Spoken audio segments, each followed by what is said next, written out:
Bonjour. Bonjour. Alors, qu'enseignez-vous et à quel niveau de classe?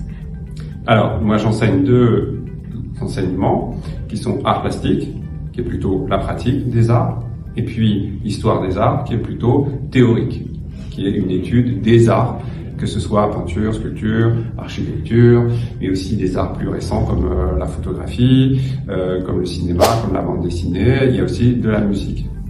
Quelles sont, selon vous, qu'est-ce qui intéresse les élèves dans votre matière? Alors, moi je dirais en art plastique, très clairement, c'est d'avoir du temps, de l'espace, des conseils, du matériel pour développer sa créativité. Ça, j'en ai très fort envie des élèves de ce côté-là. Et en histoire des arts, c'est un approfondissement de sa culture, mieux comprendre les images, les œuvres qui nous entourent. En histoire des arts, on fait pas mal de sorties, on fait des voyages, donc tout ça, ça crée une dynamique qui donne aux élèves envie de suivre cet enseignement. Qu'appréciez-vous dans le lycée en une phrase? En une phrase, ce que j'apprécie dans le lycée, c'est sa diversité, parce qu'en fait, il y a des gens qui sont de toutes sortes d'origines, il y a des élèves qui suivent des filières, des cursus très différents, et tout ça dans un climat assez harmonieux. Donc voilà, je dirais que c'est ça que j'apprécie dans ce lycée, ce qui fait que j'y enseigne depuis très longtemps. Qu'est-ce que l'enseignement de l'histoire des arts? Alors, ça reprend un peu la question de tout à l'heure.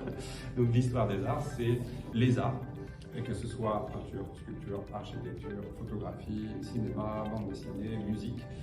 Les arts, le pluriel d'histoire des arts renvoie aussi à différentes cultures, cultures asiatiques, africaines, européennes, différentes périodes, puisqu'on parle de l'art de la préhistoire, mais aussi de l'art contemporain, l'art qu'on fait de nos jours.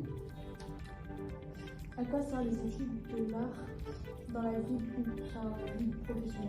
Dans la vie professionnelle. Je dirais qu'il y a deux cas de figure. Soit vous faites une profession qui est artistique, soit que vous organisez des expositions, faites de la médiation culturelle, soit que vous créez de l'art vous-même, et à ce moment-là, il y a un lien qui est évident. Et puis je dirais que moi j'ai aussi des élèves qui étaient excellents en art plastique, en histoire des arts, qui sont devenus médecins, ingénieurs, qui ont fait plein de choses, qui élèvent des chiens. J'ai une ancienne élève qui élève des chiens.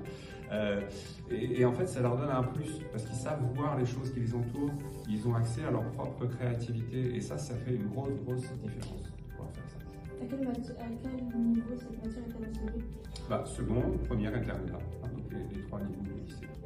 Et à quelle poursuite d'études prépare cette matière? Comme je disais tout à l'heure, c'est soit des études type École du Louvre, École du patrimoine, l'histoire de l'art à l'université, ou des études de lettres, pas mal d'élèves qui sont en prépa de lettres, ou alors des études type école d'art, école de design, école d'architecture, ce type d'études.